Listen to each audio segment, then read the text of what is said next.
For those of you who grew up in India, Gandhi was a major part of our collective conscience. Just as, for many of you, Lincoln's towering persona was a keeper of this great nation's consciousness. Although I'm not a student of comparative history, each time I contemplate about Lincoln, the image of Gandhi comes to my mind.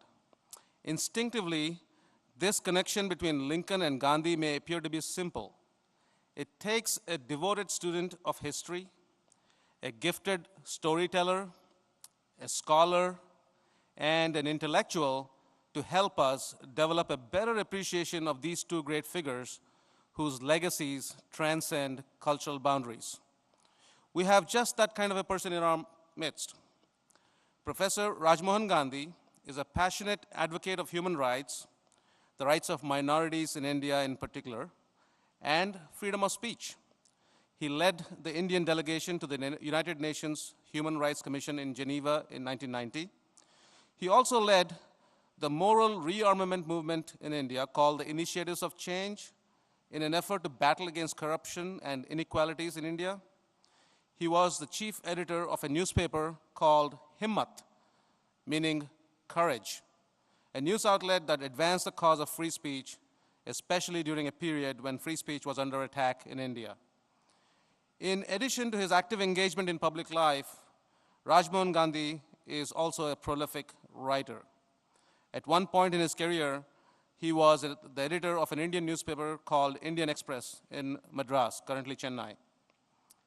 History is his passion. He is the author of definitive biographies on Mahatma Gandhi, Sardar Vallabhbhai Patel, Rajagopalachari, and several books that advance the understanding of South Asian history. He's a well-sought-after speaker all over the world, and it is serendipity that brought him here. When we contacted him to speak at the Lincoln Museum, he just released the latest edition of his book titled Tale of Two Revolts, India's 1857 and the American Civil War. Before I hand over the microphone to Professor Gandhi, a couple of trivia about him. In India, we attribute one's achievements to some degree to one's heritage. Rajmohan Gandhi's lifelong commitment to fight for equal rights is not surprising, for he is the grandson of Mahatma Gandhi. However, his good looks, his ability to tell a story in beautiful prose with elegant wordplay is directly attributable to his maternal grandfather, Chakravarti Rajagopalachari, an eminent leader in the freedom struggle of India, as well as gifted contributor to Indian literature, both in English and Tamil languages. President Kennedy, upon meeting Rajaji, fondly known, Rajagopalachari, commented, "This meeting had the most civilizing influence on me. Seldom have I heard someone presenting with such precision, clarity, and elegance of language." He was referring to the English language that Rajaji commanded. So after listening to Professor Gandhiji previously and reading small portions of his book, I must say that there's something to be said about the effects of lineage. I present to you Professor Rajmohan Gandhi.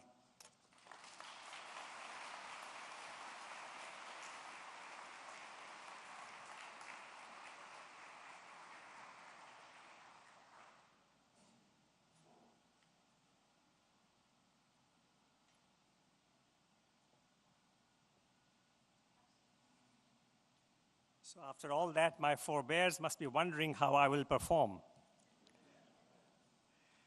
Thank you so much, Ranjan, the president of the India Association of Greater Springfield. And I do want especially to thank and salute Director Makovich for arranging this occasion. And I thank all of you for coming this evening. Now, if I live to be 90 years old, I would still be introduced as Gandhi's grandchild. It is a blessing on balance. Yes, I'm required to behave all the time, to be on the give, to answer questions patiently, to be on duty throughout. But people are friendly and warm when they know I'm Gandhi's grandson, and this outweighs everything else. In part because I am Gandhi's grandson, but I hope not only because of that, I've been able to meet in the course of my long life famous persons like Martin Luther King Jr., John F. Kennedy, Pope John Paul II, the Dalai Lama, Walt Disney, and others. I am a lucky guy. Yet, to speak here in the Abraham Lincoln Presidential Library is an utterly exceptional moment for me. For Lincoln has been a hero of mine from my boyhood. His second inaugural, which I read from time to time regularly, moves me to my depths each time I read it. At times, I ask my class at the University of Illinois at Urbana-Champaign whether they've read Lincoln's second inaugural.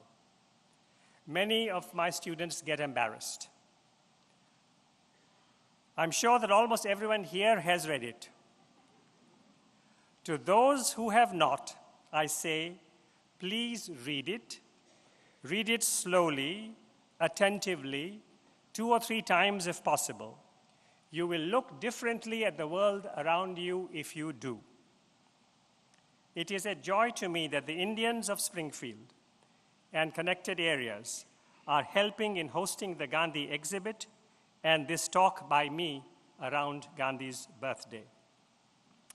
Indians like us, who live in the United States, possess 2 amazing heritages, the Indian heritage and the American heritage. In many cases, our children or grandchildren are linked by marriage to both heritages. Americans who get to know Gandhi and Indians who get to know Lincoln can form a special and rich bond with one another, one which will benefit the world as a whole. This is why a major part of my talk this evening will be on Lincoln and Gandhi. Now, the India-America link is also why I wrote A Tale of Two Revolts, studying India's 1857 rebellion and the American Civil War. I wanted to know what Americans at the time knew of the 1857 revolt and what they thought of it, and what people in India at the time thought of the American Civil War. I was excited to find that a group of Indians in Bombay had sent money for a Union field hospital during the Civil War, that scores of people of Indian origin served in the Civil War, and that at least one of them, a man called Charles Simons, serving in Company A of the 9th New Hampshire Infantry, received a medal in 1864 from the hands of President Lincoln. I discovered that Americans at the time knew far more about India's 1857 rebellion than Indians at the time knew about the American Civil War. Today, Indians who know about the Civil War are many times more numerous than Americans who know about the 1857 revolt. Throughout 1857, India's revolt was big news in the United States. Indeed, an article in a journal published in Philadelphia asserted that, quote, the year 1857 will be henceforth known as the year of the Sepoy Revolt. This is a newspaper in Philadelphia writing in 1857. Here in Springfield, 2 missionaries returning from India to America, Reverend Dr. Joseph Warren, who had spent 15 years in India, and Reverend Mr. Hay, who had escaped in Allahabad from the violence of the revolt, gave well-publicized talks on India and its revolt during the 1857-58 winter. These talks, 153 years ago, were given here in Springfield during days when, as we know from the Lincoln log, the president-to-be was in this city in his hometown. It is possible that Lincoln himself attended one or more of these talks. He certainly heard about them, for his good friend Orville Hickman Browning, who would become a US Senator after Lincoln became president, tells us in his diaries, by the way, this information is conveyed to me thanks to the kindness of Professor Dr. Brian Anderson here at this university, at the center. Orville Hickman Browning tells us in his diaries that he, Browning, heard several